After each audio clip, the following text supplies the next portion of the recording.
Ya, pemirsa, pemerintah menargetkan penerimaan cukai minuman berpemanis dalam kemasan di tahun 2025 sebesar 3,4 triliun rupiah, di mana angka ini lebih rendah dari outlook APBN 2024. Meski demikian, penerapan cukai MBDK di tahun 2025 masih akan mempertimbangkan kondisi ekonomi terkini. Pemerintah menargetkan penerimaan cukai minuman berpemanis dalam kemasan pada 2025 sebesar 3,4 triliun rupiah. Angka ini lebih rendah dari outlook APBN 2024 yang dipatok sebesar 4,3 triliun rupiah. Meski demikian, penerapan cukai MBDK di tahun 2025 masih akan mempertimbangkan kondisi ekonomi terkini. Direktur Penerimaan dan Perencanaan Strategis Ditjen Bea dan Cukai Muhammad Aflah Farobi menyebut, usulan besaran cukai MBDK sebesar 2,5% masih dalam kajian. Pertimbangan tarif cukai MBDK tersebut juga sejalan dengan pengaruh kebijakan pemerintahan baru. Kajian yang tarif 2,5% itu masuk dalam bahan kajian kita. Jadi belum kita putuskan ya. Dan ini juga berpengaruh juga nanti kelihatannya bagaimana polisi dari pemerintahan yang baru. Jadi mengenai tarif dan apa yang akan dikenakan ini masih intensif kita kaji mendalam. Pemerintah memastikan pengenaan cukai terhadap minuman berpemanis dalam kemasan tersebut dimaksudkan untuk mengendalikan konsumsi gula dan pemanis yang berlebihan.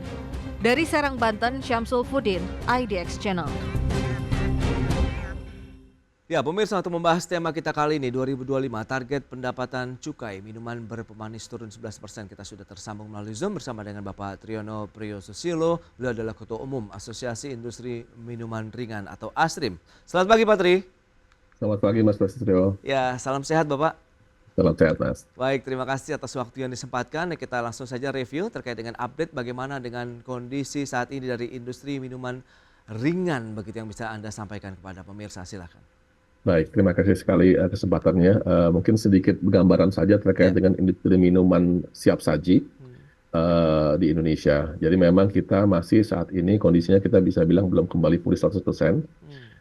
Tahun lalu 2023 kita ada pertumbuhan 3%, tapi itu hanya didukung oleh satu pertumbuhan di kategori yaitu AMDK saja. Kalau AMDK kita keluarkan sebenarnya tahun lalu itu masih minus 2,6%. Tahun ini sampai dengan pertengahan tahun kita lihat angkanya juga masih di kisaran 3% pertumbuhan, dan itu memang semata-mata didorong oleh dua hal, yaitu adalah Ramadan atau Lebaran yang memang menjadi secara tradisional menjadi puncak daripada penjualan produk-produk FMCG termasuk minuman siap saji, dan juga terkait dengan adanya pemilu atau pilpres di awal tahun. Ya, dua hal ini yang kita lihat menjadi momentum di pertengahan tahun pertama ini ada sedikit pertumbuhan. Tapi terus terang kami melihat pertumbuhan ini masih belum optimal. Karena apa? Karena kita lihat sebenarnya di balik ini semua daya dukung konsumen masih terganggu. Kita lihat data-datanya banyak sekali yang disampaikan oleh media juga bahwa sebenarnya kelas menengah Indonesia sudah menurun. Daya beli orang Indonesia sudah menurun karena apa? Karena banyak hal-hal barang-barang pokok yang memang biaya-biaya hidup tuh naik semua.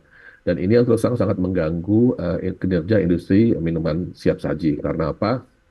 Karena konsumen kita adalah mass konsumen yang kita terus terang sangat mengandalkan daya beli mereka. Produk minuman siap saji memang bukan produk primer. Artinya kalau terjadi ada gangguan dari sisi harga ataupun dari sisi daya beli konsumen, umumnya yang terjadi adalah konsumen akan berpindah. Dia akan mengkonsumsi produk-produk lain dan produk-produk alternatif. Nah, inilah yang menurut kami menjadi tantangan bagi kami, menjadi ancaman bagi kami untuk bagaimana kita bisa tetap menjaga pertumbuhan. Nah, ini yang mungkin kurang lebih gambarannya sampai dengan pertengahan tahun ini, Mas Prasetyo. Baik, bisa dikatakan belum pulih 100% begitu ya kalau kita Betul lihat sekali. minuman siap saji tadi. Nah, terkait dengan pengenaan cukai minuman berpemanis, mungkin apa yang bisa Anda sampaikan begitu? Apakah benar-benar ini menjadi salah satu tantangan tersendiri bagi pelaku industrinya? Baik, terima kasih. Memang cukai ini sendiri memang sudah menjadi wacana yang cukup lama yang kami paham. Dan ini terus terang banyak menjadi pertanyaan bagi para pelaku usaha di industri minuman ini. Banyak sekali bertanya-tanya apakah ini memang tetap akan dilaksanakan, dan juga khawatir karena sudah pasti begitu cukai diterapkan, nggak mau harga produk akan naik. apapun itu pasti pasti akan naikkan karena memang kan kalau kita perhatikan tadi kondisi industri sendiri belum pulih 100%. Sehingga ini kita melihatnya dari sisi pelaku usaha adalah beban tambahan bagi industri.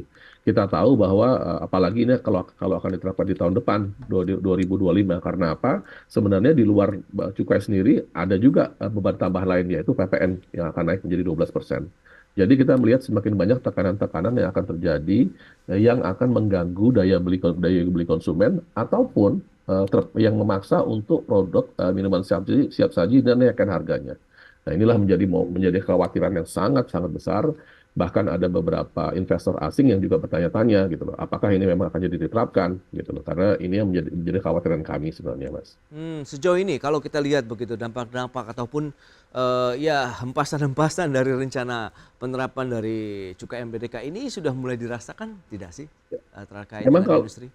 Ya, memang kalau dari sisi kinerjanya langsung belum terasa karena memang Hmm, belum diterapkan. ya, Tapi yang kita lihat adalah kekhawatiran di belakangnya. ya. Jadi yang kita perhatikan ternyata Hmm, banyak pertanyaan yang datang dari pelaku usaha yang sekarang yang memang mungkin sudah ada di market ataupun para para apa industri yang berusaha masuk. hmm, Jadi industri investor-investor yang berusaha masuk mereka bertanya-tanya ya, apakah ya. ini benar akan diterapkan dan bagaimana penerapannya. Karena mereka akan menghitung ulang, Mas. Ini yang kita khawatirkan, mereka menghitung ulang dari sisi apa? Dari sisi investasi mereka, apakah masih tetap layak untuk masuk ke Indonesia. Kemudian dari pelaku-pelaku usaha yang sudah di dalam negeri yang sudah punya pabrik, mereka juga akan bertanya ada terkait dengan apakah perlu mereka melakukan ekspansi. Karena ini juga kembali menjadi Oke. pertanyaan. Ya kan, Ya, karena ini ya. semua akan bergantung kepada nanti daya serapnya sendiri, Mas.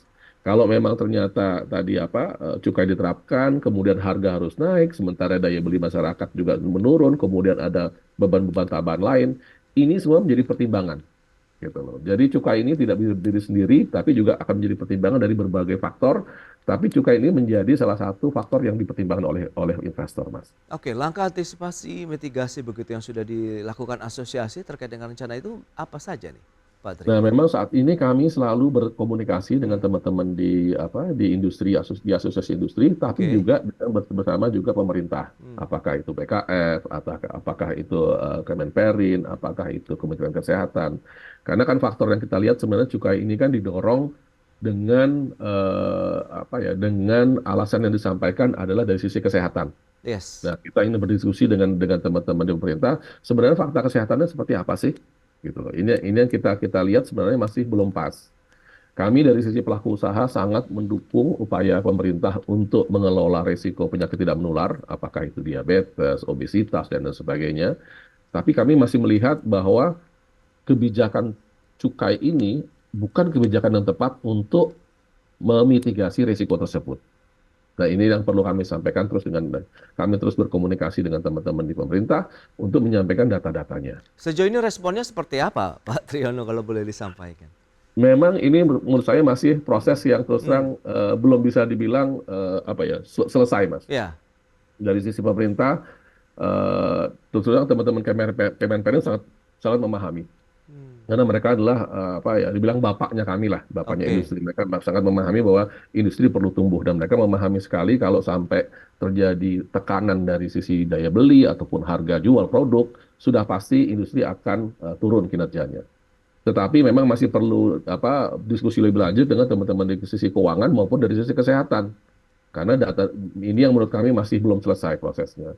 Hmm, Teman-teman keuangan oke. mungkin punya pandangan dari sisi bagaimana isu cukai ini menjadi bagian daripada untuk memperluas basis pajak ataupun memperluas sumber pajak gitu loh. Sehingga akhirnya bisa menjadi bagian daripada pendapatan negara. Tapi kami melihatnya tidak seperti itu. Karena kami melihatnya tentunya ini adalah terkait dengan isu kesehatan. Isu kesehatannya seperti apa? Ada data yang menunjukkan bahwa sebenarnya konsumsi minuman di Indonesia itu sendiri sebenarnya masih sangat kecil, konsumsi minuman siap saji. Hmm, Jadi ada oke. data internasional yang menunjukkan sebenarnya angka konsumsi minuman MBDK itu di tahun 2018-2019 itu kurang lebih hanya enam setengah botol per tahun per orang, Mas. Oke. Masih kecil sekali. Nah, ini 2018. Kita tahu 2019 sampai 2023 relatif ada COVID, sehingga pertumbuhannya pun tidak tinggi. Bahkan 2020 sampai 2023 itu pertumbuhan industri minuman kemasan atau siap saji itu adalah 0%, Mas. Oke, Jadi oke. bayangkan Iya, enam iya. setengah persen di tahun 2018, kemudian 0% di tahun-tahun berikutnya, berarti relatif 6,5%. Hmm, Kalaupun ada pertumbuhan lebih tinggi lagi, mungkin paling sampai dengan 7 botol per tahun, Mas. 7 baik. botol per tahun itu sangat kecil, Mas, kalau kami melihatnya. Nah, Patri, jika memang cukai MBDK ini jadi dikenakan 2,5% begitu, mengacu pada beberapa kajian, lantas bagaimana potensi yang akan dihadapi ataupun prediksi dari dampak-dampak yang mungkin akan terjadi nantinya? Ya.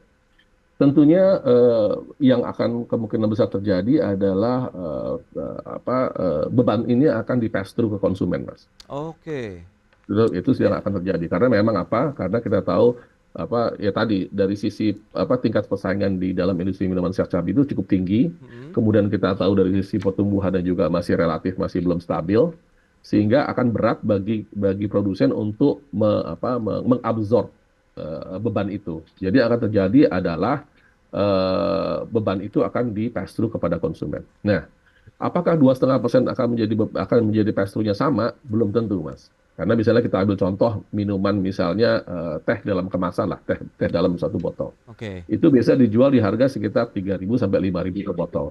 Hmm. Tapi kan 2,5% kan kurang lebih sekitar kalau kita ambil 5.000 berarti kan kurang lebih sekitar Rp100, 100 mungkin Rp150. Tapi di tingkat retail nggak akan angkanya naik segitu, Mas. Mau nggak mau pasti akan dibulatkan ke atas. Oh, baik. Sehingga 2,5% itu sendiri, begitu sampai di tingkat konsumen, bisa saja menjadi 3%, 4%, 5%, atau mungkin 10%, tergantung di level mana. Nah, Apakah itu dia. market atau warna kelontong. Pak Tri, harga kan sekarang sangat sensitif. Kalau Anda katakan Betul, produk-produk betul. dari industrinya sendiri kan bukan bagian daripada produk yang primer. Nah, Betul. apakah ini nantinya benar-benar akan menggerus lagi, entah itu utilisasi, kemudian produksi dan lain-lain begitu? Ya, itu terus terang yang sangat kami khawatirkan, Pak. Hmm. Kami khawatirkan dalam kondisi saat ini Ya, di mana konsumen sangat berhati-hati membelanjakan uangnya, ya, oke. biaya beli mereka turun. Kemudian kenaikan harga akan menambah pertimbangan bagi mereka. Hmm. Kami pernah melakukan satu kerjasama dengan Badan POM untuk melakukan edukasi publik terkait dengan membaca label, Ya. terutama terkait dengan membaca informasi nilai gizi. Nah, sebelum itu kami mulai apa, eventnya sendiri ataupun seminarnya dan edukasinya sendiri, Hmm. kami bertanya kepada audiens yang pada waktu itu adalah mahasiswa umumnya. Ya. Apa hal-hal yang menjadi pertimbangan mereka dalam membeli suatu produk pangan, makanan dan minuman? Nomor satu adalah harga. Jadi sebelum Oke. mereka melihat yang lain, mereka akan melihat harga. Ya, ya. Nah, jadi ini menjadi tolok ukur bahwa itulah yang menjadi pertimbangan konsumen, Hmm. sehingga kita perlu memastikan bahwa produk-produk di dalam produk-produk kami itu produk-produk yang terjangkau harganya. Kalau tidak terjangkau harganya, tentunya dengan rasa yang bisa diterima oleh masyarakat ya. Kalau harga tidak terjangkau, dengan sendirinya produk akan ditinggalkan.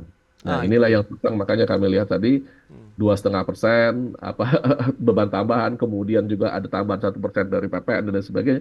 Ini akan menambah beban yang luar biasa, yang kelihatannya mungkin kecil angkanya, Ya. tapi sebenarnya begitu di tingkat level di bawah, di level retail, itu akan menjadi beban Hmm. yang cukup besar.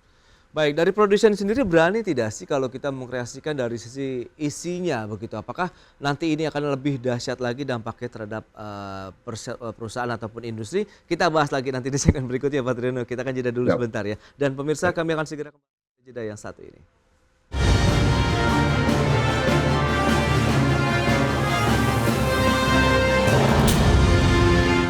Ya, terima kasih Anda masih bergabung bersama kami dalam Market Review, dan pemirsa, berikut ini kami sampaikan data untuk Anda terkait dengan sejumlah negara yang sudah menerapkan cukai minuman berpemanis dalam kemasan.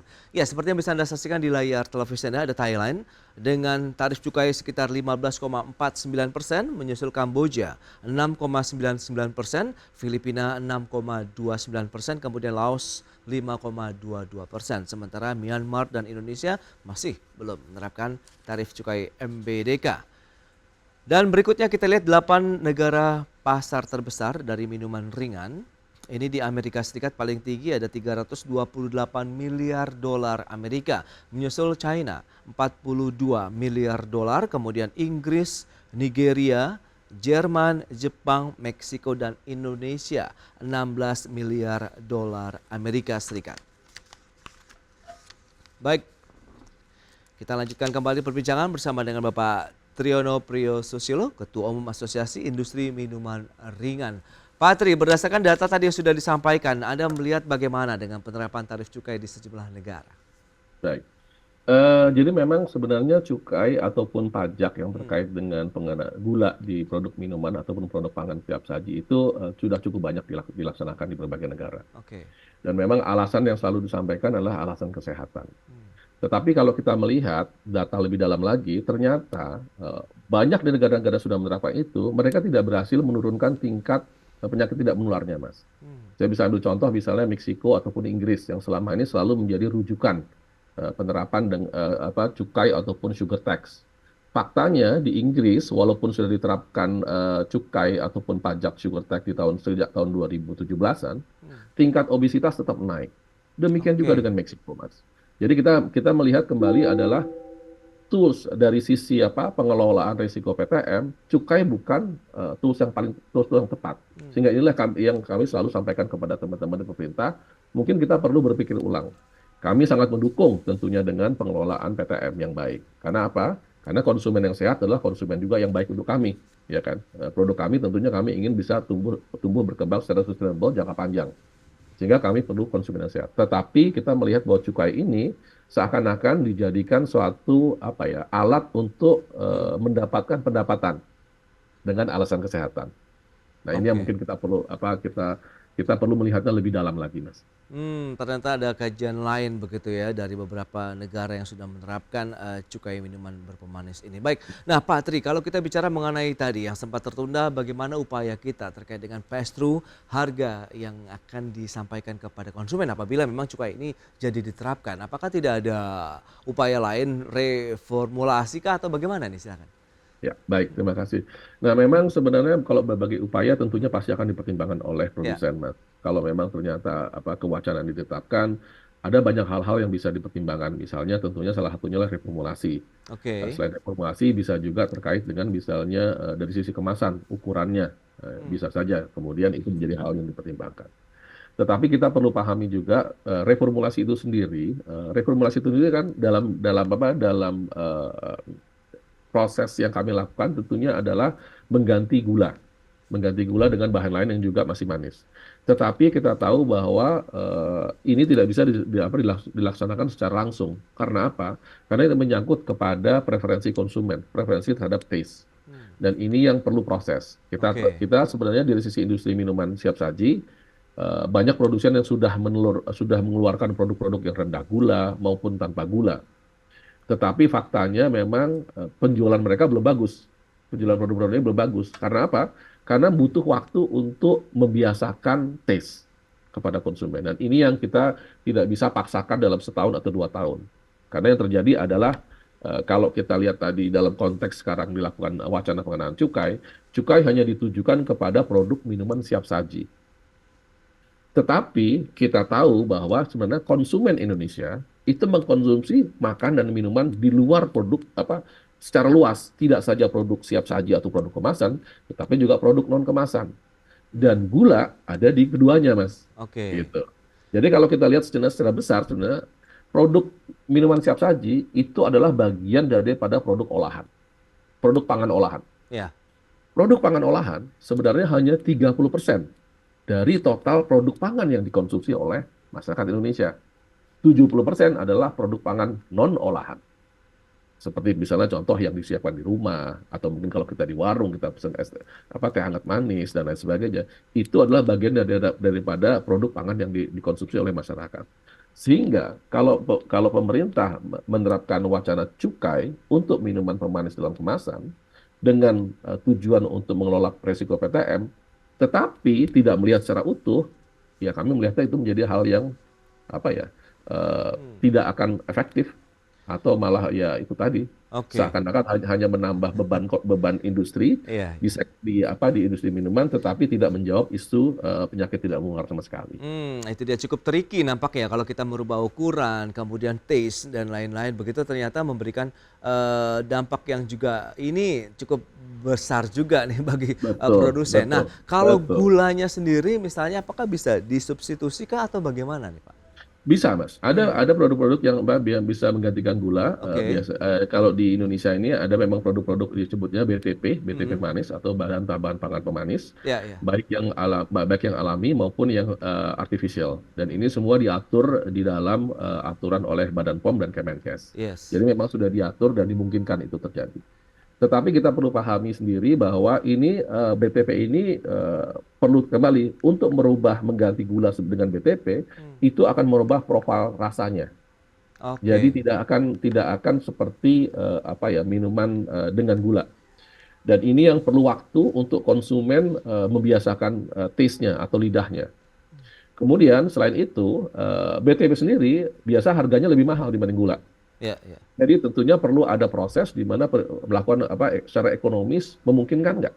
Bagaimana supaya bisa diatur supaya tadi satu sisi produknya harus terjangkau harganya, tetapi juga rasanya harus pas gitu loh. Nah, hal ini yang pertimbangan-pertimbangan inilah yang perlu dilakukan oleh produsen apabila melakukan reformulasi, Mas. Sehingga memang Oke. bukan proses yang serta-merta bisa langsung Ya, gula betul. dihapus kemudian langsung digantikan gitu loh. Tidak seperti itu Betul, betul. proses. Butuh proses, kemudian bagaimana juga respon dari konsumen sendiri begitu yang perlu Betul, betul, diperhatikan ya Pak Triyono. Lantas betul. berapa besar sih persentase kontribusi dari cukai ini nantinya terhadap komponen biaya produksi minuman ringan ataupun minuman siap saji tadi?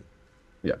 Kita memang selama ini tidak melihatnya dari sisi apa presentasi dari sisi biaya produksi, Mas. Hmm. Tapi lebih kepada dampaknya dari sisi harga jual. Itu yang lebih Oke. utama bagi kami.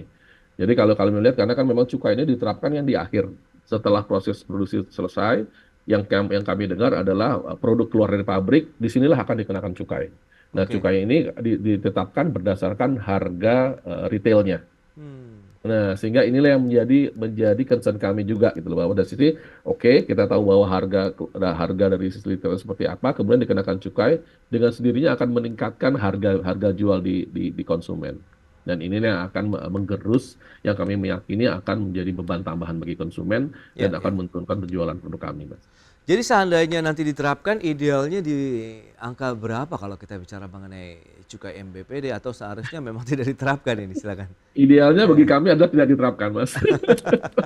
Oke. Tetapi tujuan besarnya adalah kalau Ya. dari sisi kesehatan tidak akan menjawab isu kesehatan, Mhm. dan hanya akan menjadi beban bagi produsen. Di satu Hmm. sisi, tadi kalaupun diterapkan berarti eh, minuman ringan, minuman siap saji kan bukan minuman primer, Mas, bukan produk Oke. primer. Jadi dengan sendirinya masyarakat beralih kepada produk-produk lain yang belum tentu juga gulanya lebih rendah. Hmm. Gitu. Jadi kembali esensinya adalah masalah kesehatan tidak akan terjawab sehingga kami melihat dari sisi kebijakan, ya mohon maaf, ini bukan kebijakan yang tepat. Nah itu dia, kalau memang ini masih menjadi suatu pembahasan, langkah apa juga yang mungkin bisa segera dilakukan? Mengingat kan nanti ada transisi kepemimpinan ya, begitu ada Ya, pergantian betul, kepemimpinan nasional begitu. betul, Tinggal beberapa betul, hari lagi. betul. Ya. Kami sebenarnya meyakini sekali bahwa edukasi itu adalah sangat penting, Mas. Jadi Oke. yang kami lakukan selama ini adalah kami banyak melakukan kegiatan, melakukan edukasi konsumen terkait dengan apa yang mereka konsumsi, Mhm. dari mana datangnya kalori, Ya. bagaimana itu bisa berdampak pada kesehatan. Hal-hal ini yang menurut kami sangat sangat lebih penting untuk dilakukan. Oke. Karena apa? Karena inilah yang akan membuat konsumen bisa memilih produk dengan tepat.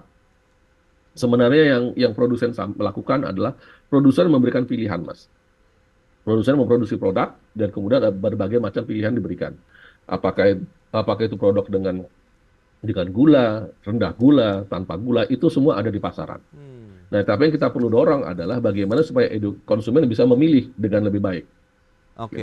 Ya, itu dia Kami berarti juga memang meyakini intinya edukasi juga perlu terus sangat dikuatkan begitu sangat ya, penting. Kita lihat beberapa kolaborasi contoh di pemerintah dan beberapa negara produsen. Hmm. tetangga itu melakukan edukasi terus-menerus selama 10 tahun, 15 tahun, itu yang menghasilkan mereka lebih Oh, sehat. oke, itu dia.